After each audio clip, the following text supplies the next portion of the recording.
దేవుని యొక్క కృపను బట్టి తన యొక్క మాటలు వినిపించడానికి మనల్ని అందరినీ కూడా దేవుడు ఇక్కడ చేర్చి ఉన్నాడు. అందరిని బట్టి దేవుడికి కృతజ్ఞతలు చెల్లించుకుంటూ మరి నేటి వాక్య భాగంలోకి మనం ప్రవేశించే ముందు యాజ్ యూజువల్ ఈరోజు మనం దేని గురించి అయితే మాట్లాడుకుంటున్నామో దాని గురించిన ఒక పునాది సంబంధమైనటువంటి మాటలు మాట్లాడి వాక్య భాగంలోకి మనం ప్రవేశించుకుందాము. ఈరోజు మనం మాట్లాడుకోబోయేటువంటి అంశము జ్యేష్ఠ సంతానము. జ్యేష్ఠ సంతానము అన్నటువంటి మాటను మనం ఈరోజు ధ్యానించుకోబోతున్నాం. లాస్ట్ వీక్ సహోదరులు రాజు అన్న ఈ జ్యేష్ఠ సంతానం గురించి చూచాయిగా మనకు చెప్పి ఉన్నాడు కనుక అందులో ఇంకాస్త మనము లోతుకెళ్ళి ఈ జ్యేష్ఠ సంతానం అన్న మాట ఎవరిని వర్తింపజేస్తుంది, ఎవరికి సూచనగా బైబిల్లో చెప్పబడింది అన్నది మనము జాగ్రత్తగా దాని ట్రాన్స్ఫర్మేషన్ అంటే మొదట ఎవరికి వాడబడింది, ఆ తర్వాత ఎలా అది రూపాంతరం చెందుతూ ఎక్కడికి వచ్చి ఆగింది అన్న మాటని మనం జాగ్రత్తగా ఆలోచించుకుందాం. ముందుగా ఈ జ్యేష్ఠ సంతానం అనేటువంటి ఒక ఏమంటారా సిద్ధాంతం అంటారా అభిప్రాయం సంథింగ్. జ్యేష్ఠ సంతానం అనేది ఒక పెక్యులర్గా ఒక ప్రత్యేకమైన సంతానంగా మనం బైబిల్లో చూడగలుగుతాం. సో ఇది నాట్ ఓన్లీ ఇన్ బైబిల్, మనం సంప్రదాయంలో కూడా చూసినప్పుడు ఈ ప్రథమ సంతానానికి ఒకంత ప్రాముఖ్యత ఉన్నది అన్నం మనమందరం కూడా ఒప్పుకోవాల్సినటువంటి విషయం. సో మనం క్రిస్టియానిటీలోకి వచ్చేటప్పటికి జ్యేష్ఠ సంతానం అన్న ఒక సపరేట్ అంశమే మనం మాట్లాడుకుంటాం. అలాగే హైందవ సంప్రదాయంలోకి వచ్చేటప్పటికి నాన్నగారు ఇలా పితరులు చనిపోయినప్పుడు ఆ క్రతువులు ఎవరు నిర్వహించాలి?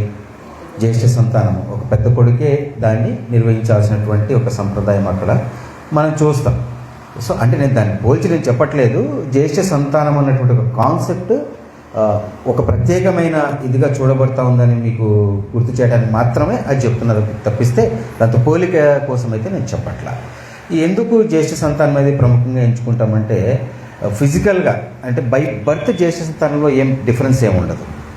రెండవ సంతానం ఎలా పుడుతుందో చెప్పాలంటే జ్యేష్ఠ సంతానం అంటే మొదటి గర్భం దాల్చడం అనేది మొదటి ప్రసవం అనేది ఇంకా కష్టం కదా.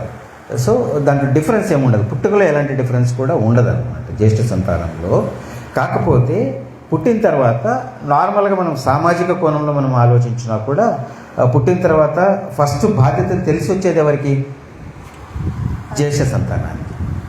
ఎక్కువ ఇంటిమసీ తల్లిదండ్రులతో ఎక్కువ నేను అంటే జనరల్గా మాట్లాడుతున్నాను. కొంతమందికి జ్యేష్ఠ సంతానంగా వచ్చినా కూడా ఈ చెప్పేవి వర్తించకపోవచ్చు, నేను జనరల్గా మాట్లాడుతున్నాను.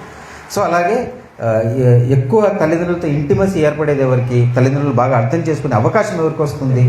ఖచ్చితంగా జ్యేష్ఠ సంతానానికి వస్తుంది. అది కొడుకు కావచ్చు, కూతురు కావచ్చు, అది కొడుకు కావచ్చు, కూతురు కావచ్చు. సో జ్యేష్ఠ సంతానానికి, అందుకే నేను జ్యేష్ఠ సంతానం అంటే కొడుకు కూతురు అనే కాన్సెప్ట్ నేను ఇక్కడ వాళ్ళని. సో జ్యేష్ఠ సంతానానికి నేను సామాజిక కోణంలో మాట్లాడుతున్నాను, నాట్ బిబ్లికల్. సో వర్తిస్తుంది. సో ఇలాగా జ్యేష్ఠ సంతానానికి అన్నది ఒక ప్రాముఖ్యత అనేది సామాజిక కోణంలో కూడా మనం చూడగలుగుతాం. దాన్ని బైబిల్ పరంగా మనం జాగ్రత్తగా ఆలోచించుకుంటూ ఈ జ్యేష్ఠ సంతానాన్ని మొదటగా ఎవరిని దేవుడు ఎంచుకున్నాడు అనే ఒక క్రమాన్ని మనం జాగ్రత్తగా ఆలోచించుకుంటూ ముందుకెళ్దాం. మరి ముఖ్యంగా ఏంటంటే జ్యేష్ఠ సంతానం ఇప్పుడు అక్క చెప్పింది కదా, మగపిల్లాడు పెద్ద కొడుకు అని చెప్పింది కదా. ముఖ్యమైన అంశం ఏమిటంటే చక్రకొల్ల వంశం అనేది ఎవరి ద్వారా నిలబడుతుందంటే నా వంశం చెప్తున్నా. కొడుకు వంశం అనేది ఎవరి ద్వారా? కొడుకు ద్వారా. పోయిన తర్వాత వంశం గట్రా ఏ ఉండదు. బట్ మనుషుల ఫీలింగ్ ఏంటంటే నా వంశం నిలబడాలంటే నాకు ఎవడు ఉండాలా? కొడుకు ఉండాలి. చచ్చిపోయిన తర్వాత ఆ కొడుకు ఏమి చేయలేడు, ఏమీ కాదు ఆ వంశానికి అసలు. యాక్చువల్గా అది ఒక సమాజంలో ఒక వంశం, ఒక డైనాసిటీ అనే దానికి ఒక గుర్తే తప్పిస్తే దానికి పెద్ద ఇంపార్టెన్స్ ఇవ్వాల్సిన అవసరం ఖచ్చితంగా లేదు. కాకపోతే ఏంటంటే అది ఒప్పుకోవాలంటే కష్టం మనిషికి. అలాగే మాట్లాడుకుంటుంది ఏమీ లేదు కదా దాంట్లో. వంశం ఏముంది? నేను కాకుండా నా ప్లేస్లో కూతురే ఉంది, పోయింది, లేదా నేను పోతా, లేదు చక్రకొల్ల లేదు, ఏమవుతుంది? ఏమీ కాదు కదా. బట్ ఏంటంటే అది జీవించుకోవడానికి కొద్దిగా కష్టం. అలాగే ఈ జ్యేష్ఠ సంతానం ఎవరు ఏం చేయాలని జీవించుకోవడం కూడా కాస్త కష్టమే. ఎందుకు అంటున్నానంటే మానవ మెదడు సహజంగా ఎలా నిర్మించబడింది అంటే అలవాటు పడింది, నాట్ నిర్మించబడింది, అలవాటు పడింది. దేనికి అలవాటు పడింది? సౌకర్యవంతమైన జోన్లో ఉండాలి. శరీరానికి ముళ్ళు గుంజుకుంటే అబ్బా అని ఎలా నొప్పి అవుతుందో అలాగే మనసుకు ఏదైనా నొప్పి కలిగేదాన్ని తీసుకోలేదు మెదడు, అలా అలవాటు పడింది. ఇప్పుడు మనం అనుకున్నమాట ఇది వాస్తవంగా నాకు తెలిసినంత వరకు సత్యం అది. వంశం అనేది జస్ట్ మనిషిని పలానోడని గుర్తించడానికే తప్పిస్తే దానికి ఎలాంటి ఇంపార్టెన్స్ లేదు. కానీ తీసుకోవాలంటే మెదడు ఏం చేస్తుంది? శరీరానికి దెబ్బ తగిలితే అట్లా శరీరం పెయిన్ అంటాడో మెదడు కూడా పెయిన్ అనిపిస్తుంది తీసుకోవడానికి, అసౌకర్యం. క్రిస్టియానిటీలో కూడా అసౌకర్యం చాలా ఉంది జనాలకి. ఆ కంఫర్ట్ జోన్లోనే ఉండిపోయారు. జనరల్గా ఆలోచిస్తే మనం సింగిల్గా ఉండటానికి ఇష్టపడతామా, జనాల్లో ఉండటానికి ఇష్టపడతామా? వాళ్ళ మెంటాలిటీ బట్టి డిఫరెంట్ ఆన్సర్స్ వచ్చాయి. బట్ ఒకరిగా ఉంటే కాస్త భయంకి, ఒక అలజడికి లోన్ అవుతాం. అదే జనాల్లో ఉంటే వాళ్ళతో మాట్లాడుతూ అట్లా ఇట్లా అనేది మనకి టైం తెలియదు గట్రా ఇదంతా ఉంటుంది కదా. అలాగే మెదడు కూడా సమూహం అంతా ఒకటి నమ్ముతూ ఉంది, నేను ఒక్కడిని నమ్మాలంటే పెయిన్, బాధ. ఇది సత్యమే, కానీ సమూహం అంతా ఒక జోన్లో పోతూ ఉంది, ఒక మార్గంలో పోతూ ఉంది. ఒక ట్రూత్ ఎలా ఉంటుందంటే ప్రభు చెప్పాడు, నేను సత్యమునే చెప్పుచున్నాను కనుక మీరు నమ్మరు. సో ట్రూత్ అలాగే ఉంటుంది కదా. సో అది తీసుకోవాలంటే చాలామందికి ఏమైపోతుంది, సమూహం నమ్మేస్తూ ఉంది, జనాలు నమ్ముతూ ఉన్నారు, కాంప్రమైజ్ అన్న రీతిలో మెదడు బాగా అలవాటు పడిపోయింది. సో ఆ అలవాటు నుంచి మనము ప్రతి వారం తప్పుకుంటున్నాము, ప్రతిరోజు తప్పుకుంటున్నాము. నాటి వారము సందేశాల పరంగా అలాంటి ఒక డిఫరెంట్ ప్రభు యొక్క ప్రేమని, దేవుని యొక్క ప్రేమని మనం చూస్తూ ఉన్నాం. సో అలాంటి కోణమే ఈరోజు కూడా మనం చూడబోతున్నాం. జ్యేష్ఠ సంతానం ద్వారా లోకాన్నంతా దేవుడు ప్రేమించేటువంటి ఈ అనుసంధానం, జ్యేష్ఠ సంతానము దేవుడు లోకాన్నంతా ప్రేమించాడు, ఎలా కలుపుతాడు ఈ యొక్క లైన్ని అనేది మనం జాగ్రత్తగా ఆలోచించుకుంటూ వెళ్దాము. మొట్టమొదటిగా మనకందరికీ తెలిసిన విషయమే, మొట్టమొదటిసారిగా ఈ లోకంలో అంతట్లోనూ దేవుడు ఎన్నుకున్న జనాంగము ఇశ్రాయేలీలు అనే విషయం మనం చూస్తున్నాము. అదే ఇశ్రాయేల్ని ఆయన ఏమంటా ఉన్నాడు, ఏ పదప్రయోగంతో సంబోధిస్తూ ఉన్నాడో చూడండి. ఇప్పుడు మనం సబ్జెక్ట్ ఏది ఉందో ఆ సబ్జెక్టు వరకు మాత్రం నేను మాట్లాడుతూ ఉన్నాను, అందుకే ఆ వాక్యం చూపిస్తూ ఉన్నాను. నిర్గమకాండము 4వ అధ్యాయము 22వ వచనము. నిర్గమకాండము 4వ అధ్యాయము 22వ వచనము. అప్పుడు నీవు ఫరోతో, ఇశ్రాయేలు నా కుమారుడు, నా జ్యేష్ఠ పుత్రుడు. అప్పుడు నీవు ఫరోతో, మోషేతో అంటా ఉన్నాడు. నువ్వు ఫరోతో ఏం చెప్తావు అంటే, ఇశ్రాయేలు నా కుమారుడు, నా జ్యేష్ఠ పుత్రుడు. అంటే ఇశ్రాయేలు అనేటువంటి జనాంగాన్ని ఆయన ఏమని సంబోధిస్తూ ఉన్నాడు? నా పెద్ద కొడుకు, ఫస్ట్ బార్న్. ఇంగ్లీష్లో ఫస్ట్ బార్న్ అని ఉంటుంది. నా జ్యేష్ఠ పుత్రుడు అనేటువంటి సంబోధన ఇక్కడ మనం ఇజ్రాయెల్ ఉద్దేశించి దేవుడు చేస్తున్న ఆ పద ప్రయోగాన్ని మనం గమనించగలం. ఇక్కడ మన మైండ్లో రిజిస్టర్ అయిపోవాలి. ఏం రిజిస్టర్ అవ్వాలి అంటే, దేవుడు జ్యేష్ఠ పుత్రుడు అని మొట్టమొదటిసారి ఎవరిని పిలిచాడు? ఇజ్రాయేలును పిలిచాడు అనేది మనం ఇక్కడ లైన్అప్ చేసుకుందాం. ఆ కోణంలో కొన్ని వాక్యాల్ని మనం చూద్దాం. ఇర్మియా గ్రంథము 31వ అధ్యాయము 9వ వచనము. ఇర్మియా గ్రంథము 31వ అధ్యాయము 9వ వచనము. వారు ఏడ్చుచూ వచ్చెదరు, వారు నన్ను ప్రార్థించుచుండగా నేను వారిని నడిపించుదును. వారు త్రొట్టిల్లకుండా చక్కగా పోవు బాటను, నీళ్ల కాలువల యొద్ద వారిని నడిపింతును. ఇశ్రాయేలునకు నేను తండ్రిని కానా, ఎఫ్రాయిము నా జ్యేష్ఠ కుమారుడు కాడా. ఇశ్రాయేలునకు నేను తండ్రిని కానా, ఎఫ్రాయిము నా జ్యేష్ఠ కుమారుడు కాడా అనే ప్రయోగాన్ని, పదాలను వాడటం కూడా మనం ఇక్కడ గమనిస్తూ ఉన్నాము. అలాగే రోమీయులకు రాసిన పత్రిక 9వ అధ్యాయము 4వ వచనము. రోమీయులకు రాసినటువంటి పత్రిక 9వ అధ్యాయము 4వ వచనము. వీరు ఇశ్రాయేలు దత్తపుత్రత్వమును, మహిమయు, నిబంధనలను, ధర్మశాస్త్ర ప్రధానమును, అర్చనాచారాదులను, వాగ్దానములను వీరివి. వీరు ఇశ్రాయేలీయులు దత్తపుత్రత్వమును. దత్తపుత్రత్వం ఎవరికి ఇవ్వబడింది? ఇజ్రాయేళ్ళకి ఇవ్వబడింది. ఇక్కడ గమనించాల్సింది ఏమిటి? దత్తపుత్రులను ఎప్పుడు తీసుకుంటారు? పిల్లలు లేనప్పుడు తీసుకుంటారు కదా. అంటే ఇక్కడ ఇజ్రాయేలు దత్తపుత్రులుగా సంబోధించబడుతూ ఉన్నారు అంటే నిజమైన సంతానం ఎక్కడో ఉందని దాని అర్థం. జాగ్రత్తగా ఆలోచించాలి. సో ఇక్కడ మనము ఆ యొక్క పుత్రత్వాన్ని వాళ్ళకి దత్తపుత్రత్వాన్ని వాళ్ళకి ఆపాదించినట్టుగా, ఫస్ట్ బార్న్ నా జ్యేష్ఠ కుమారుడు అని వాళ్ళని సంబోధించినట్లుగా ఇక్కడ మనం గమనించగలము. అలాగే నిర్గమకాండం 13వ అధ్యాయము 1వ వచనము, మొదటి 2 వచనములు. మరియు యెహోవా మోషేతో ఇలాగ సెలవిచ్చెను, ఇశ్రాయేలులో మనుషుల యొక్కయు పశువుల యొక్కయు ప్రథమ సంతతి అనగా ప్రతి తొలిచూలు పిల్లను నాకు ప్రతిష్ఠించుము, అది నాదని చెప్పాను. అది నాదని చెప్పాను. ఇంతవరకు చూసుకున్న వాక్యాలు ఇశ్రాయేలీయులని దేవుడు ఏం సంబోధించాడు? నా జ్యేష్ఠ సంతానం అని సంబోధించాడు. ఇప్పుడు మనం చూస్తున్న మాటను చూసుకుంటే 13వ అధ్యాయం మొదటి 2 వచనాలను మనం గమనించినప్పుడు ఇశ్రాయేలీయులలో మనుష్యుల యొక్కయు పశువుల యొక్కయు ప్రథమ సంతతి ఎవరికి చెందుతుంది? నాకు ప్రతిష్ఠించబడుతుంది అనే మాటని ఇక్కడ మనం చూస్తాము. సో ఇజ్రాయేలీట్స్ ఎవరైతే ఉన్నారో వాళ్ళు జ్యేష్ఠ సంతానము. వాళ్లకు పుట్టినటువంటి ప్రథమ సంతానం కూడా ఎవరికి చెందుతుంది? దేవుడికి మాత్రమే చెందుతుంది అనే యొక్క దేవుని ఆజ్ఞను మనం ఇక్కడ చూస్తూ ఉన్నాం. అలాగే 22వ అధ్యాయం 29వ వచనము, నిర్గమకాండము 22వ అధ్యాయము 29వ వచనము. నీ మొదటి సస్య ద్రవ్యములను అర్పింప తడువు చేయకూడదు, నీ కుమారులలో జ్యేష్ఠుని నాకు అర్పింపవలెను. నీ కుమారులలో జ్యేష్ఠుని ప్రథమ సంతానం ఎవరైతే ఉన్నారో ఆ కుమారుణ్ణి నాకేం చేయాలి? అర్పించాలి అనే మాటని ఇక్కడ మనం చూస్తాం. ఇవన్నీ మనం జాగ్రత్తగా మైండ్లో ఫిక్స్ చేసుకొని అర్థం చేసుకుంటూ జ్ఞాపకం ఉంచుకుంటూ వెళ్తేనే చివరికి లైన్ అప్ అవుతుంది, కరెక్ట్గా అనుసంధానించబడుతుంది. మధ్యలో ఎక్కడన్నా లైన్ కట్ అయిపోయిందంటే కనెక్షన్ కట్ అయిపోతుంది, సబ్జెక్టే కంప్లీట్గా. సో అందుకు మీకు వాక్యం టు వాక్యం నేను చూపిస్తూ ఉన్నాను. అలాగే నిర్గమకాండం 3వ అధ్యాయము 13వ వచనం, సంఖ్యాకాండం 3వ అధ్యాయము 13వ వచనము. ఐగుప్తు దేశములో నేను ప్రతి తొలిచూలను సంహరించిన నాడు మనుషుల తొలిచూలనేమి పశువుల తొలిచూలనేమి ఇశ్రాయేలుల అన్నిటినీ నా కొరకు ప్రతిష్ఠించుకొంటిని, వారు నా వారై యుందురు, నేను యెహోవాను, నేనే యెహోవాను అనే విషయం ఇక్కడ మనం చూస్తాం. నేనే యెహోవాను. ఇది మనకందరికీ తెలుసు. పస్కా సమయంలో లాస్ట్ వీక్ కూడా గుర్తు చేసుకున్నాం కదా. పస్కా సమయంలో ఎవరి ద్వారబంధముల మీద అయితే గొర్రెపిల్ల రక్తం ఉండదో ఆ ఇంట్లో ఉన్నటువంటి ప్రథమ సంతానం ఏమైపోతాడు? చనిపోతాడు. జ్యేష్ఠ కుమారుడు చనిపోతుంది. ప్రథమ సంతానం ఏదైనా కానీ చనిపోతుందనే మాటను అక్కడ చూస్తున్నాం కదా. సో ఎవరి ఇంటి ద్వారబంధాల మీద ఆ యొక్క గొర్రెపిల్ల రక్తం ఉంటుందో వాళ్ళల్లో జ్యేష్ఠ కుమారుడు ఏమవుతాడు? మరణాన్ని దాటిపోతాడు. పస్కా, పాస్ ఓవర్, దాటి వెళ్ళు. సో ఆ రక్తబంధం ఎక్కడైతే కనిపిస్తుందో ఆ ఇంట్లోకి సంహారదూత వెళ్ళని కారణంగా ఆ ఇంట్లో ఉన్న జ్యేష్ఠ కుమారుడు మరణాన్ని దాటేస్తాడు అనే విషయాన్ని మనం ఇక్కడ చూస్తూ ఉన్నాం కదా. సో ఆ యొక్క మరణాన్ని దాటిన జ్యేష్ఠ కుమారుడి ద్వారా ఆ కుటుంబం అంతా ఏమవుతా ఉంది? రక్షణ పొందుతూ ఉంది.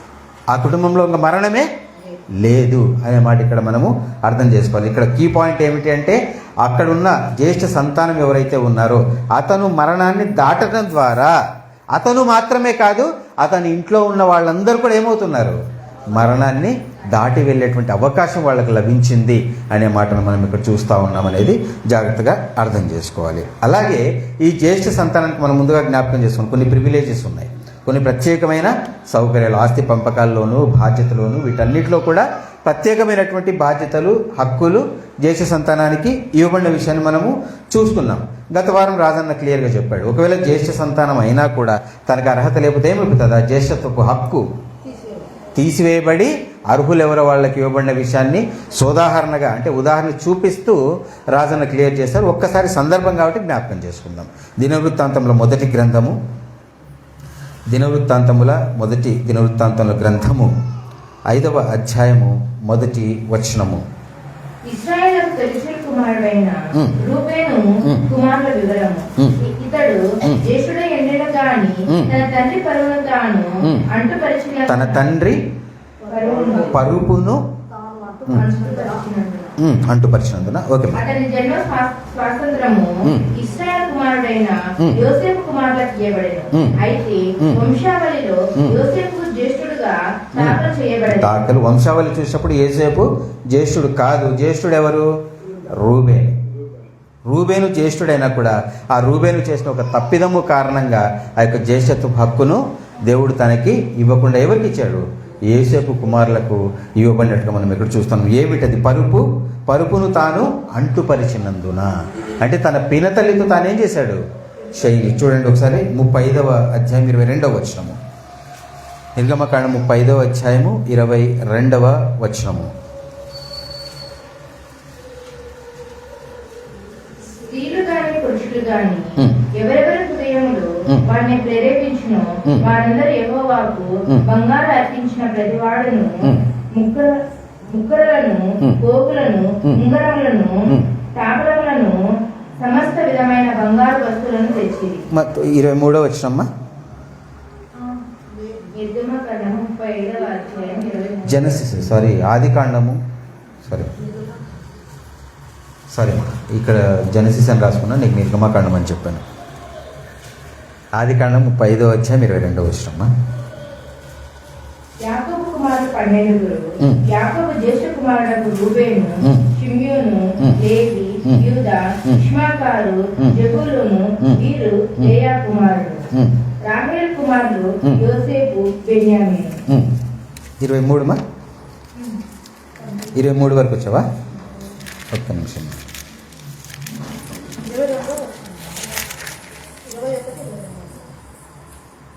21 22.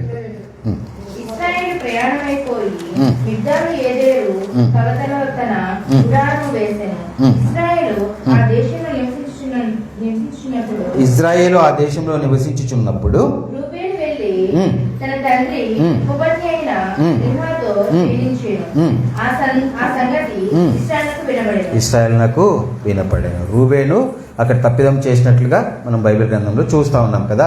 సో ఆ కారణము చేత అతనికి ఇవ్వబడాల్సినటువంటి జ్యేష్ఠత్వపు హక్కును దేవుడు ఏం చేశాడు?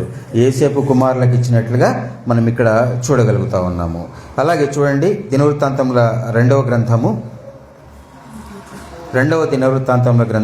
21 మొదటి 3 వచనములు, 21వ అధ్యాయము మొదటి 3 వచనములు. యెహోషాపాతు ఉమ్. తన పితరులతో కూడా నిద్రించిన ఉమ్. తన పితరుల చెంతను ఉమ్. దావీదుపురమందు ఉమ్. పాతి పెట్టబడెను. ఉమ్. అతని కుమారుడైన ఉమ్. యెహోరాము ఉమ్. అతనికి బదులుగా రాజాయను. ఉమ్. యెహోషాపాతు కుమారులైన ఉమ్. అజర్య, ఉమ్. యెహీయేలు, ఉమ్. జకర్యా, అజర్య, ఉమ్. మిషాయేలు, ఉమ్. షెఫట్న్య అనువారు ఉమ్. ఇతనికి సహోదరులు. ఉమ్. వీరందరూ ఉమ్. ఇశ్రాయేలు రాజైన ఉమ్. యెహోషాపాతు కుమారులు. ఉమ్. వారి తండ్రి ఉమ్. వెండి బంగారములను ఉమ్. బహుమానములుగా ఉమ్. ప్రశస్త వస్తువులు అనేకములు ఉమ్.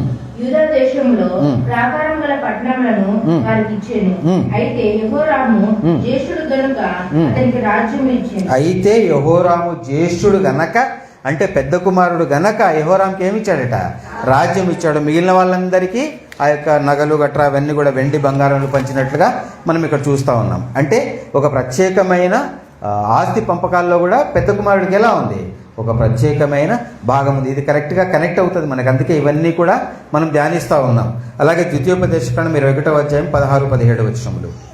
ద్వితీయోపదేశకాండము 21వ అధ్యాయము 16 మరియు 17 వచనములు.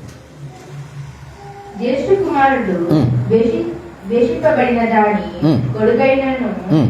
తండ్రి తనకు కలిగిన దాన్ని ఉమ్. తన కుమారులకు స్వాస్థంగా ఇచ్చినాడు. ఉమ్. వేషింపబడిన దాని కుమారుడైన ఉమ్.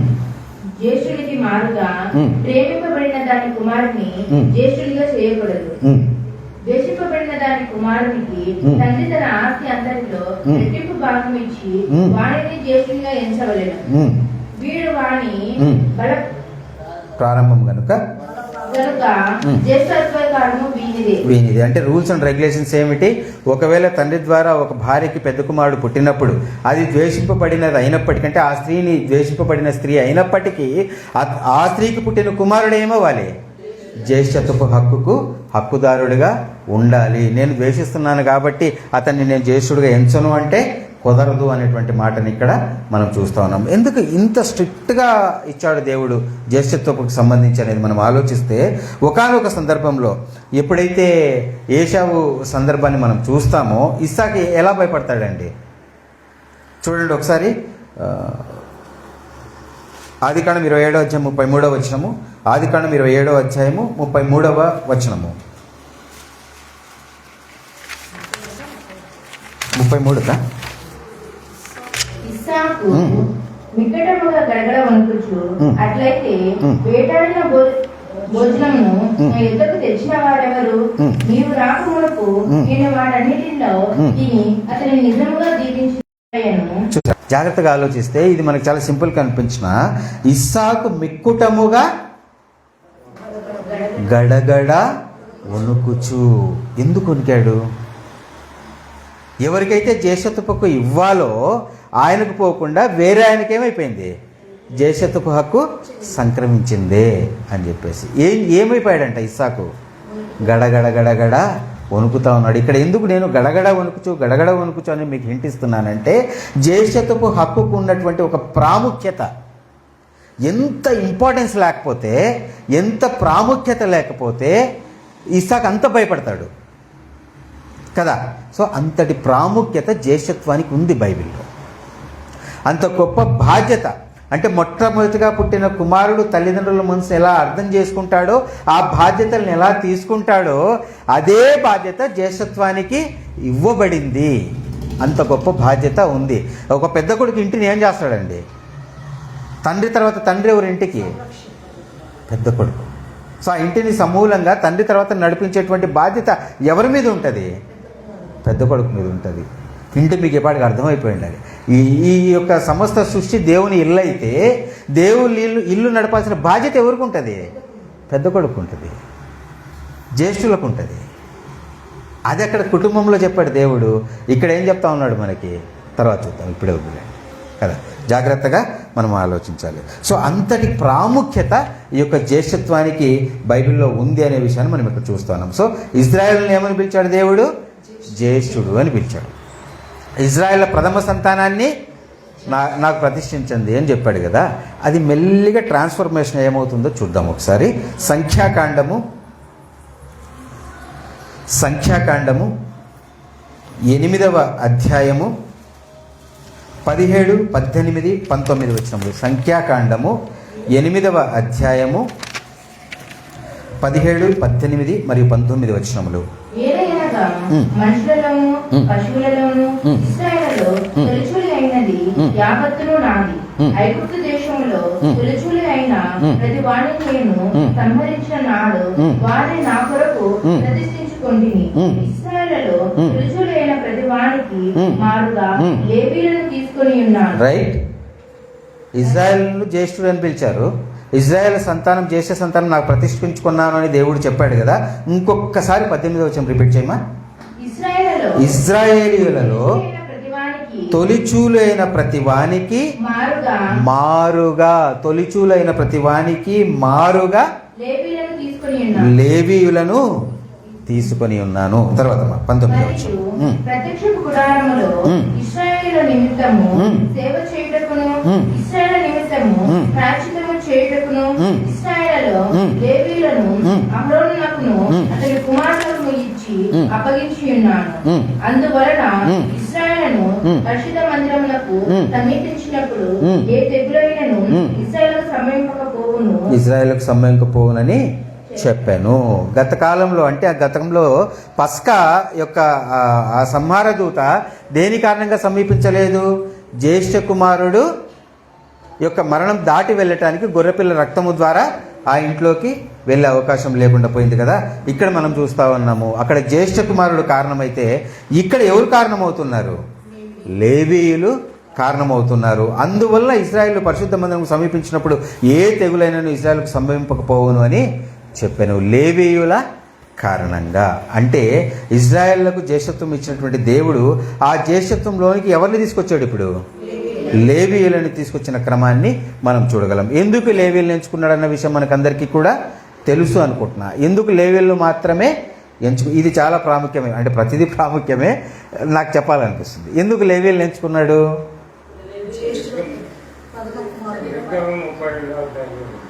నిర్గమకాండం 32వ అధ్యాయంలో ఇంతకుముందు మనం చదివాం.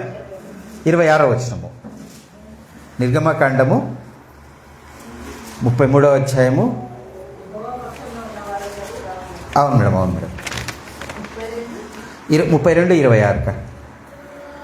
అందుకు మోషే పాలెము యొక్క ద్వారాన నిలిచి యెహోవా పక్షమున్న వారందరూ నా ఎదుట రండి అనగా లేవీయులందరూ అతని ఎదుట కూడి వచ్చారు. చూసారా, పైనుంచి కొండ దిగిన తర్వాత, మోషే గారు కొండ దిగిన తర్వాత కిందంతా ఏముంది?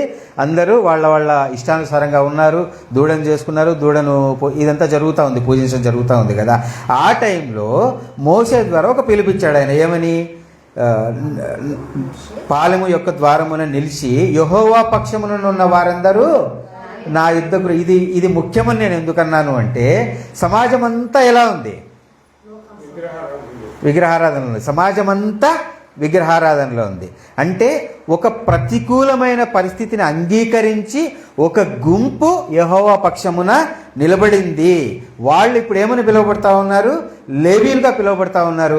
ఆ లేవీలకు ఉన్న సంబోధన ఏమిటి? ఇంతకుముందు మనం చూసుకున్నాం, జ్యేష్ఠులు, జ్యేష్ఠ కుమారులు. అర్థం చేసుకోండి, నేను మళ్ళీ రిపీట్ చేస్తున్నా. ఎవరికి అనుకూలంగా అంటే ప్రపంచమంతా ఒక మార్గంలో వెళ్తూ ఉంది. అంటే ఆ ఇజ్రాయెల్ సమాజం అంతా ఒక మార్గంలో ఉంది.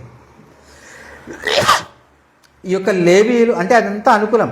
అంటే వీళ్ళు కాంప్రమైజ్ అయిపోయి ఉంటే, వాళ్ళతో కాంప్రమైజ్, వాళ్ళు పూజిస్తున్నారు మేము పూజిస్తాం, వాళ్ళు నాట్యం చేస్తున్నారు మేము నాట్యం చేస్తాం అనుకొని ఉంటే ఈ హక్కు వచ్చేది వాళ్ళకి రాదు.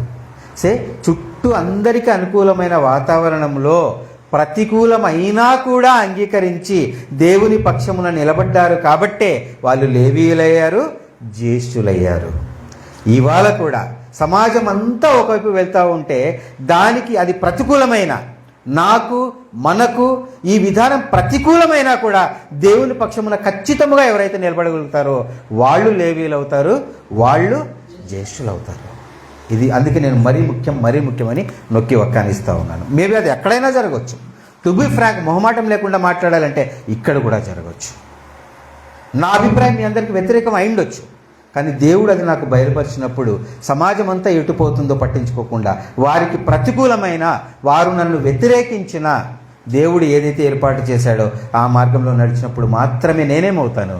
ఒక లేవీయుణ్ణి అవుతాను, ఒక జ్యేష్ఠుణ్ణి అవుతాననే మాటని ఇక్కడ జాగ్రత్తగా ఆలోచించుకోవాలి. సో ఇంతవరకు లేవీయులు జ్యేష్ఠులుగా పిలువబడిన క్రమం వరకు మనం వచ్చి చూసాము. ఆ తర్వాత జరిగిన విషయాన్ని మనం చూద్దాం. యేసుక్రీస్తు ప్రభుల వారు వచ్చిన తర్వాత ఏమైంది? శరీర సంబంధమైన ఇజ్రాయెల్ గురించి అంతా కూడా మనం మాట్లాడుకున్నాం. ఇజ్రాయెల్ మొదట జ్యేష్ఠులు అని పిలువబడ్డారు. ఆ తర్వాత ఇజ్రాయెల్ సంతానాన్ని ఆయన ప్రతిష్ఠించుకున్నాడు, ప్రథమ సంతానాన్ని. ఆ తర్వాత లేవీయులు వాళ్ళ ప్లేస్లోకి వచ్చేసారు. ఇజ్రాయెల్ ప్లేస్లోకి వచ్చి వీళ్ళని జ్యేష్ఠులు అని దేవుడు పిలిచిన వాక్యాన్ని కూడా మనం చూసుకున్నాం. ఎవరిని? లేవీయులు. సార్ లేవీయులని జ్యేష్ఠ కుమారులుగా పిలిచిన సందర్భం వరకు వచ్చాం సార్ మనము. ఆ నెక్స్ట్ భాగాన్ని మనం చూసుకుందాం. చూడండి, ఆ తర్వాత వచ్చినప్పటికీ ఇదంతా ధర్మశాస్త్ర సంబంధానుసారంగా మనం మాట్లాడుకున్నాం కదా. ఆ తర్వాత వచ్చిన తర్వాత ఈ జ్యేష్ఠత్వం ఇదంతా ఏమైపోయింది అన్నది చూద్దాము. లూకా సువార్త 2వ అధ్యాయం 22వ వచనము. లూకా గారు రాసినటువంటి సువార్త 2వ అధ్యాయము 22వ వచనము. మోషే ధర్మశాస్త్రాన్ని చొప్పున వారు తమను శుద్ధి చేసుకొని దినములు గడిచినప్పుడు ప్రతి తొలిచూల మగపిల్ల ప్రభువులకు ప్రతిష్ఠిరణ చేయబడవలెను అని ప్రభు ధర్మశాస్త్రమందు రాయబడినట్టు ఆయనను ప్రభువుకు ప్రతిష్ఠించుటకును. ఏదైతే పాత నిబంధనలో మనం చదువుకున్నామో ప్రతి తొలిచూల మగపిల్లాడికి ఏం చేయాలి? దేవుడికి ప్రతిష్ఠించాలనే మాట ఏదైతే చదువుకున్నామో యేసుక్రీస్తు ప్రభుల విషయంలో కూడా అదేమైంది? నెరవేర్చబడింది అనే విషయాన్ని అది గమనించడానికి మనం యొక్క మాటను చూసుకున్నాం సహోదరులారా. ఆ తర్వాత సృష్టి అంతటికీ జ్యేష్ఠుడు ఎవరో చూద్దాము. సామెతల గ్రంథము 8వ అధ్యాయం 22వ వచనము. సామెతల గ్రంథము 8వ అధ్యాయము 22వ వచనము. పూర్వకాలమందు తన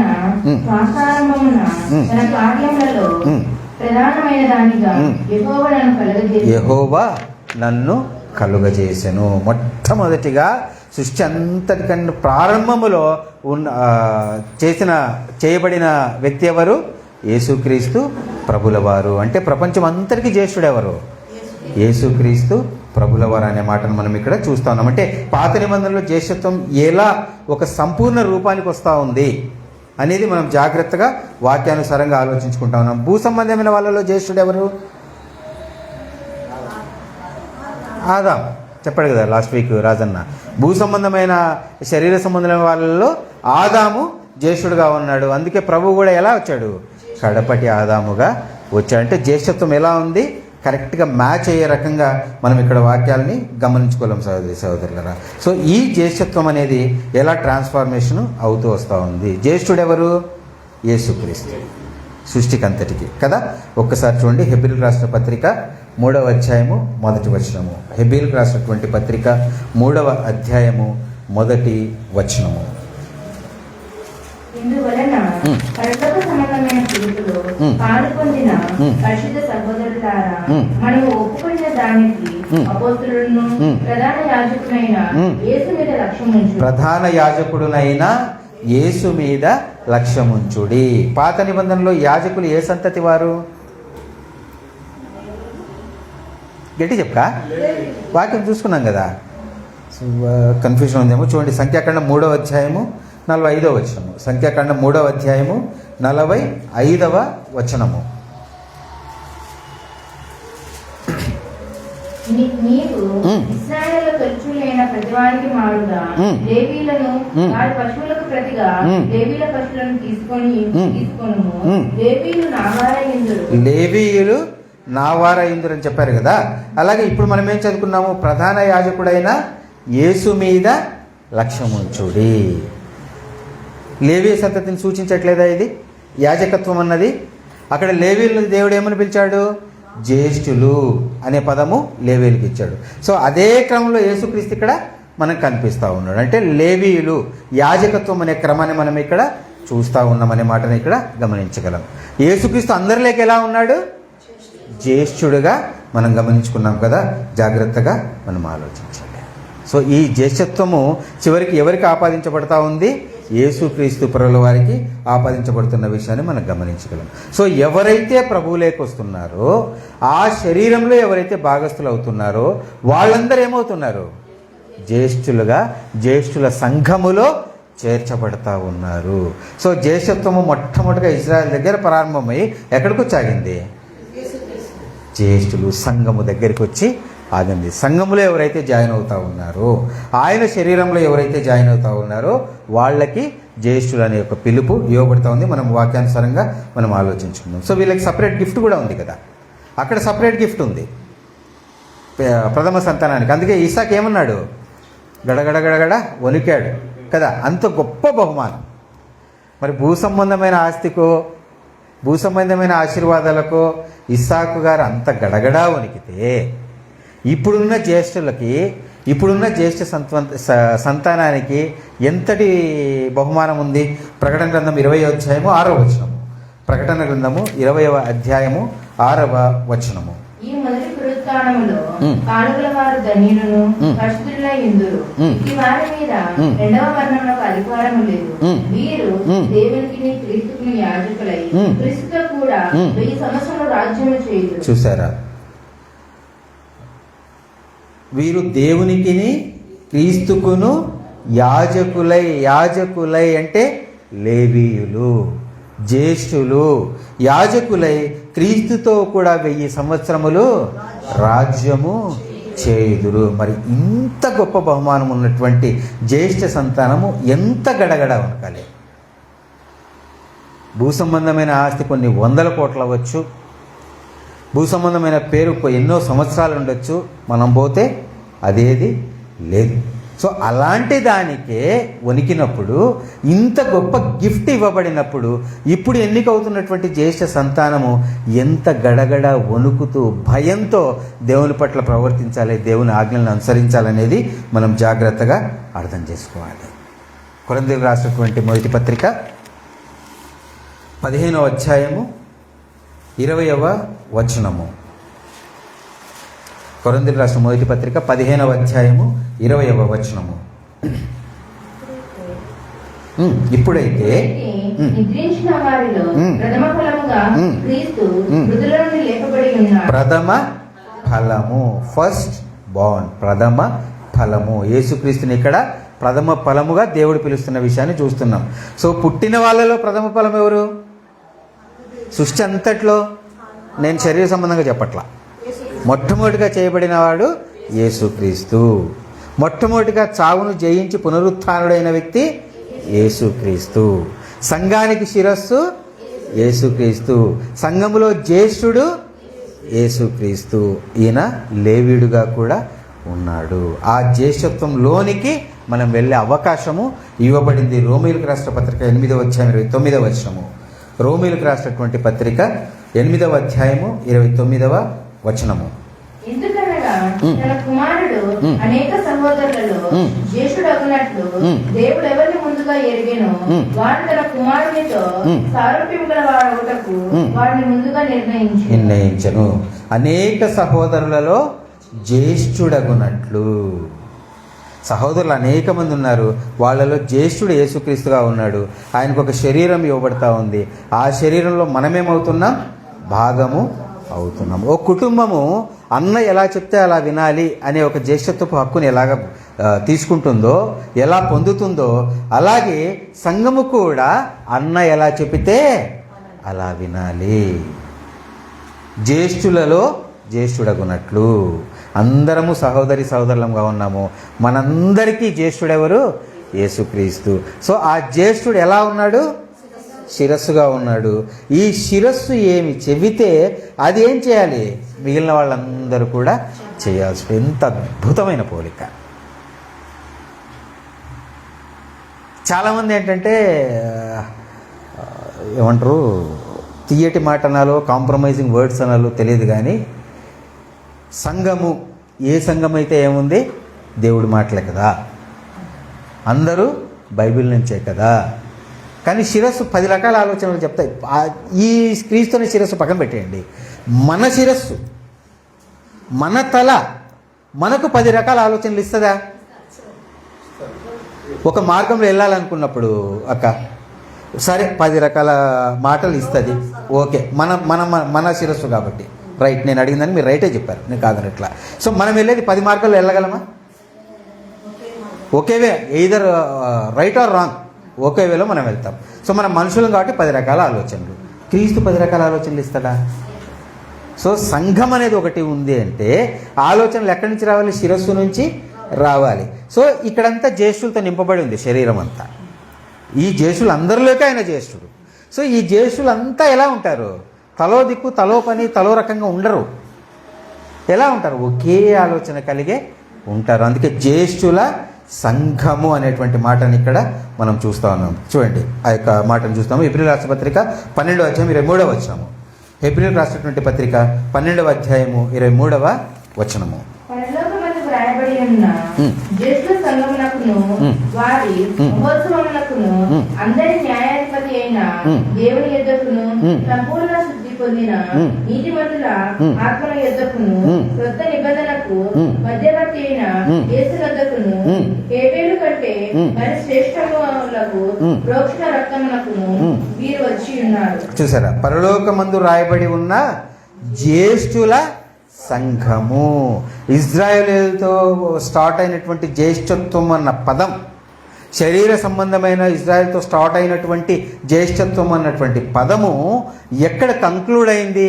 జ్యేష్ఠుల సంఘము అనే చోట కంక్లూడ్ అయింది కదా. ఎక్కడ స్టార్ట్ అయ్యి ఎక్కడ ల్యాండ్ అయ్యాము. సో శరీర సంబంధమైన ఇజ్రాయేల్ ఎలా జ్యేష్ఠులుగా ఉన్నారో సంఘం ఏమని పిలువబడతా ఉంది? జ్యేష్ఠుల సంఘము అనేటువంటి మాట పిలువబడతా ఉంది. దానికి సంబంధించిన గిఫ్ట్స్ కూడా మనం ఒక మాటలో చూసుకున్నాం. మనం ఏం చేస్తాము? సంఘం ఏం చేస్తుందట? రేపు పరిపాలన చేయబోతా ఉంది. ఇక్కడ కూడా ఈ మాటను అందరం చదువుతాం. ఇంతకుముందు నేను చెప్పాను కదా, ఏది ఎవరు చెప్పినా దేవుని వాక్యమే అని చెప్పేసి మనం అనుకుంటూ ఉంటాం. సాధారణంగా చాలా తీయగా ఉంటుంది పదం అది కదా. కానీ జాగ్రత్తగా మనం ఆలోచిస్తే ఇదే మాట మనం చదువుకున్నాం. సంఘం ఏం చేస్తుంది? భవిష్యత్తులో క్రీస్తుతో కూడా కలిసి 1000 సంవత్సరములు రాజ్యం చేస్తుంది అని చెప్పేసి ఇక్కడ అసందర్భమైన, ఇప్పుడు అవసరం కాబట్టి ఒక మాట జ్ఞాపకం చేస్తూ ఉన్నా. లోకం ఏం నమ్ముతా ఉంది? మళ్ళీ చెప్తున్నా, సమూహం అంతా ఏం నమ్ముతా ఉందంటే మంచివాళ్ళంతా ఎక్కడికి వెళ్ళిపోతారు? పరలోకానికి వెళ్ళిపోతారు. చెడ్డోళ్ళంతా ఎక్కడికి వెళ్ళిపోతారు? నరకానికి వెళ్ళిపోతారు. ఇక్కడ వాక్యం ఏం చెప్తా ఉంది? ప్రకటన 26వ వచనంలో వీరు దేవునికిని క్రీస్తుకును యాజకులై క్రీస్తుతో కూడా 1000 సంవత్సరములు రాజ్యము చేయుదురు. ఎవరి మీద? ఆన్సర్ కాదు, లోకం. సమూహం అంతా ఏముంటా ఉంది? ఒకరు ఇట్లా పోతారు, ఒకరు ఇట్లా పోతారు అంటే బైబిల్ ఏం చెప్తా ఉంది? ఇక్కడ ఒకటి ఉంది అని చెప్తా ఉంది కదా. ఇలా ఆలోచించాలంటే ఏమవుతుంది? మెదడికి నొప్పి. సమూహంతో ఒక సైడ్ పోతుంది కాబట్టి శరీరం ఎలా నొప్పి పడుతుందో మెదడు కూడా నొప్పి పడుతుంది, అంగీకరించదు టకా అని. ఎందుకు అందరూ ఒకటి నమ్ముతున్నారు, నేను ఎందుకు రిస్క్ తీసుకోవటం అనే రకంగా మెదడు ఆలోచిస్తుంది. మరి అలా చెప్పినప్పుడు మంచోళ్ళంతా ఒకచోటికి, చెడ్డోళ్ళంతా ఒకచోటికి పోయినప్పుడు పరిపాలితులు ఎవరు? పరిపాలకులు ఎవరు? పరిపాలకులు సంఘం అని చెప్తా ఉంది బైబిల్. మరి పాలితులు ఉండాలి కదా, వాళ్ళెవరు అనే ఆలోచన దగ్గర ఆలోచిస్తే కూడా ఏమవుతుంది, ఒక క్వశ్చన్ స్టార్ట్ అవుతుంది, సత్యం వైపు ప్రయాణం మొదలవుతుంది కదా. సో అలా మనం ఆలోచించగలుగుతూ ఉన్నాం దేవుని కృపను బట్టి. సో జ్యేష్ఠుల సంఘం, జ్యేష్ఠత్వపు హక్కు, జ్యేష్ఠత్వపు హక్కు, జ్యేష్ఠత్వపు హక్కు 3 సార్లు ఎందుకు చెప్పానంటే మన మైండ్ హక్కు మీద మాత్రమే ఫోకస్ అయితే అవదు. మనకు రాజ్యాంగంలో కూడా హక్కులు ఇచ్చారు పౌరులకి, అట్ ద సేమ్ టైం బాధ్యతలు ఇచ్చారు. ఇది కూడా రాజ్యాంగమే, దేవుడు కూడా ఒక రాజ్యాంగం ఇచ్చాడు. జ్యేష్ఠత్వపు హక్కు హక్కు హక్కు అని చెప్పేసి ఇంతసేపు నువ్వు మాట్లాడావు కదా, ఒక్కసారి ఆ బాధ్యత కూడా గుర్తు చేయంటున్నాడు దేవుడు. ఆ బాధ్యత ఫుల్ఫిల్ చేస్తేనే హక్కు వస్తుంది. మనం చూసాం కదా, ఎవరైతే అనర్హులుగా ఉన్నారో వారికి జ్యేష్ఠత్వపు హక్కు ఇవ్వబడలా. అలాగే ఇక్కడ కూడా బాధ్యతలు మర్చిపోయే హక్కు గురించి మాట్లాడే రైట్ ఎవరికి లేదు. సో ఆ బాధ్యత ఏంటో చూడండి ఒకసారి. రోమేలు రాష్ట్ర పత్రిక 8వ అధ్యాయం 17వ వచనము. రోమేలు రాష్ట్ర పత్రిక 8వ అధ్యాయము 17వ వచనము. మనము పిల్లలమైతే వారసులము, అనగా దేవుని వారసులము, క్రీస్తుతో కూడా మహిమ పొందుటకును ఆయనతో శ్రమపడిన ఎడల క్రీస్తుతోటి వారసులము. ఆయనతో శ్రమపడిన ఎడల క్రీస్తుతోటి వారసులము. మనము పిల్లలమైతే, దేవుని పిల్లలమైతే, దేవుడి చేత ప్రత్యేకంగా ఎన్నుకోబడ్డ ఇజ్రాయేలు సంబంధిత పిల్లలమైతే, దేవుని చేత ఎన్నుకోబడ్డ జ్యేష్ఠుల సంఘములో భాగముగా మనం ఉంటే మనం వారసత్వాన్ని పొందుకుంటాము. అనగా దేవుని వారసులము. దేవుని వారసత్వాన్ని క్రీస్తు పొందుకున్నాడు. ఆ క్రీస్తు వారసత్వం ఏమిటి మనం వాక్యంలో చూసుకున్నాం. ప్రకటన 20వ అధ్యాయం 6వ వచనంలో మనం ఏం చేస్తామట, పాలిస్తాము. ఆ వారసత్వాన్ని పొందుకోవాలి అంటే ఇక్కడ క్రీస్తుతో కూడా మహిమ పొందుటకు ఆయనతో సుఖపడిన ఎడల క్రీస్తుతోటి వారసులమని అర్థం చేసుకుంటున్నారు జనాలు. అక్కడ రాయబడింది ఏమిటి, క్రీస్తుతోటి శ్రమ పడిన ఎడల. ఏమిటి ఆ శ్రమ? ఇటుకలు మోయడం, బిల్డింగ్ కట్టడం కాదు, అది శరీర శ్రమ. ఇంతకుముందు మనం అనుకున్నాంగా, ఈ శ్రమ మెదడుకి శ్రమ. దేవుడు అందరినీ ప్రేమిస్తున్నాడు, అందరి కోసం విమోచన ఇచ్చాడు అని అంగీకరించాలంటే శ్రమ జనాలకి. అంగీకరించలేదు. ఎందుకు? సమూహం అంతా ఒకసారి పొలోమంటూ పోతా ఉంది. ఇది అంగీకరిస్తే నేనేమైపోతాను? అసౌకర్యం. ఆ జనాల్లోంచి నేను వేరైపోతానేమో. ఒక కాన్సెప్ట్ ఉంది జనాల్లో, నా కుటుంబం, నా మతం, నా రాష్ట్రం, నా దేశం, నేను మర్చిపోయాడు. నేను అనేది మర్చిపోయాడు. నా సమాజం ఎలా ఉంటే నేను అలా ఉండాలి, నా కుటుంబానికి ఏది అనుకూలమైతే నేను అలా ఉండాలి. దేవుడికి అనుకూలమైందైతే అలా ఉండాలన్న క్వశ్చనే లేదు జనాలు. క్రీస్తుతోటి శ్రమపడిన ఎడల క్రీస్తుతోటి వారసులమవుతాం తప్పిస్తే క్రీస్తును ఆశ్రయించుకొని సుఖపడిన ఎడల కూడా వారసులమవుతామని నమ్ముతున్నారు ఇవాళ. ఎంత వాక్య వ్యతిరేకమైన సిద్ధాంతాలు ప్రబలిపోయాయో మనం జాగ్రత్తగా ఇవాళ ఆలోచించుకుంటున్నాం. గొప్ప భాగ్యం, ఎంత గొప్ప భాగ్యం. హెబ్రీయులకు రాసిన పత్రిక 11వ అధ్యాయం 39వ వచనము. హెబ్రీయులకు రాసిన పత్రిక 11వ అధ్యాయము 39వ వచనము. వీరందరూ తమ విశ్వాసము ద్వారా సాక్ష్యం పొందిన వారైనను మనము లేకుండా సంపూర్ణులు కాకుండా నిమిత్తము దేవుడు మన కొరకు మరి శ్రేష్టమైన దాన్ని ముందుగా సిద్ధపరిచిన గనుక వీరు వాగ్దాన ఫలము అనుభవింపలేదు. ఏంటండి ఎంత ఎంత ఎంత పిచ్చ క్లారిటీ ఇచ్చేశాడు దేవుడు. పాత నిబంధనలో జ్యేష్ఠత్వపు భూ సంబంధమైన ఆశీర్వాదాలు, కానీ కొత్త నిబంధన హెబ్రీయులకు రాసిన పత్రిక 11:39వ వచనంలో చాలా వాళ్లే ఏమని చెప్తా ఉన్నారు అంటే, వాళ్ళ గురించి పౌలు గారు ఏమని చెప్తా ఉన్నారు, వీరందరూ పాత నిబంధనకు సంబంధించిన విశ్వాస వీరులందరూ కూడా తమ విశ్వాసం ద్వారా సాక్ష్యము పొందిన వారైనను, బలమైన సాక్ష్యం పొందారు. ఎస్, అఫ్ కోర్స్, అబ్రహాము గారు ప్రతికూల పరిస్థితుల్లో బ్లైండ్గా దేవుణ్ణి అంగీకరించాడు. చాలా గొప్పవాడు మనకంటే. వారైనను, కానీ మనము లేకుండా సంపూర్ణులు కాకుండా నిమిత్తము. పాత నిబంధనకు సంబంధించిన వారందరూ కూడా కొత్త నిబంధనలో సంఘం ఏదైతే మొదలైందో, జ్యేష్ఠుల సంఘముగా ఏదైతే నిర్మించబడతా ఉందో, జ్యేష్ఠత్వ హక్కుకు ఎవరైతే పాత్రులవుతున్నారో వారందరూ లేకుండా దేవుడు మన కొరకు మరి శ్రేష్టమైన దానిని, అంటే వారికి ఇవ్వబడిన బహుమానం కన్నా మరింత శ్రేష్టమైన దాన్ని ఏం చేశాడట, ఈనాటి జ్యేష్ఠుల కొరకు ఆయన ప్రిపేర్ చేసి ఉంచాడు అనేటువంటి మాటను మనం ఇక్కడ చూడగలుగుతా ఉన్నాం. నేను కొన్ని మాటలు చదువుతాను, వాళ్ళకి ఇవ్వబడ్డా లేదో చూద్దాం. పరిపాలన ఎవరికి ఇవ్వబడింది? జ్యేష్ఠులకు, సంఘానికి. ప్రభువు వచ్చిన తర్వాత ఎవరైతే ఎన్నికవుతున్నారో వాళ్ళకు మాత్రమే ఇవ్వబడిందా? పాత నిబంధన వాళ్ళకు కూడానా? ఖచ్చితంగా కాదు. పరిపాలన చేసేది సంఘము, జ్యేష్ఠుల సంఘం మాత్రమే. ఎంత గొప్పది వాళ్ళకి లేనిది మరి శ్రేష్టమైనది దేవుడు ఏం ఇచ్చాడు మనకి. ఇచ్చిన సందర్భాన్ని మనం ఇక్కడ చూడగలుగుతా ఉన్నాం సహోదరి సహోదరులు. ఇంకా అనేకమైనటువంటి మాటలు, అంటే మరుగైన మన్నాను తినేటువంటి అవకాశం కానీ, జీవవృక్ష ఫలాన్ని తినేటువంటి అమరత్వం అనేటువంటి అవకాశం కానీ ఎవరికి ఇవ్వబడింది? కేవలము జ్యేష్ఠుల సంఘములకు మాత్రమే ఇవ్వబడిన విషయాన్ని మనం వాక్యంలో చాలాసార్లు మనం చూసుకోగలం. అందుకే మనం చాలాసార్లు జ్ఞాపకం చేసుకున్న రీతిలో నేను పుట్టింది రాజశేఖర్ అనేటువంటి ఒక వ్యక్తికి సంబంధించిన జీన్స్ ద్వారా నేను పుట్టాను ఈ భూమి మీద. కానీ నేను ఆ తర్వాత ఎవరి జీన్స్ తీసుకోవాలి? చూడండి, యాకోబు పత్రిక 1వ అధ్యాయం 18వ వచనము. యాకోబు పత్రిక 1వ అధ్యాయం 18వ వచనము. ఆయన తాను సృష్టించిన వాటిలో మనము ప్రథమ ఫలంగా ఉండినట్లు సత్యవాక్యము వలన మనల్ని తన సంకల్ప ప్రకారము కనేను. దేంతో కన్నాడు? రాజశేఖర్ నన్ను భూమి మీద కన్నాడు. ఐ మీన్ రాజశేఖర్ గారు అంటే మా నాన్నగారు, అందుకు రాజశేఖర్ గారు. సో రాజశేఖర్ గారు నన్ను భూమి మీద శరీర సంబంధంగా కన్నాడు ఇక్కడ. కానీ నేను మళ్ళీ ఎప్పుడు పుట్టాను? ఎలా పుట్టాను? నేను ఆత్మ సంబంధంగా ఆయన వాక్యము వలన. రాజశేఖర్ జీన్స్ ఇంకా పెట్టుకొని ఉన్నాను అనుకోండి, నేను జ్యేష్ఠుణ్ణి కాదు. అది శరీర సంబంధమైన జీన్స్ మాత్రమే. ఆత్మ సంబంధంగా నేను వాక్యానుసారంగా కనబడితేనే నేను జ్యేష్ఠుల సంఘంలో ఎంటర్ అవ్వడానికి అవకాశం ఉంది. ఎప్పుడైతే ఎంటర్ అవుతానో నా సుఖాలు కాదు, నా హక్కులు కాదు, ముందుగా నా బాధ్యత నెరవేర్చిన తర్వాతే ఆ హక్కు నాకు సంప్రాప్తిస్తుంది అనే మాటను మనం జాగ్రత్తగా ఇక్కడ అర్థం చేసుకోగలగాలి. సో వాక్యానుసారంగా జ్యేష్ఠత్వము యొక్క పదము యొక్క ప్రయాణం ఎలా జరిగింది? శరీర సంబంధమైన ఇశ్రాయేలీయులు, శరీర సంబంధమైన ఇజ్రాయెల్కు పుట్టినటువంటి ప్రథమ సంతానం, పశువులేమి ఏవైనా కానీ ప్రథమ ఫలము. ఆ తర్వాత లేవీయులని నేను వీరికి మారుగా జ్యేష్ఠులుగా ఎంచుకుంటున్నాను. ఆ తర్వాత అదే లేవీయులు ఏమైపోయారు? సంఘముగా. చూడండి, పేతురు రాసిన మొదటి పత్రిక, ఇది బాగా పరిపాటి అయిపోయింది. చాలామంది ఈ యొక్క యాజకత్వం అనేది దాని యొక్క అసలైన అర్థాన్ని తీయకుండా యాజక సమూహం అని ఉంటుంది. చూడక పేతురు రాసిన పత్రిక 2వ అధ్యాయం 9వ వచనం. మొదటి 2వ పత్రిక 2వ అధ్యాయం 9వ వచనం. అదేమ్మా అయితేనేమ్మా మీరు ఇంటికి చదువు. సారీ అమ్మా, మొదటి పేతురు 2వ అధ్యాయం 9వ వచనము.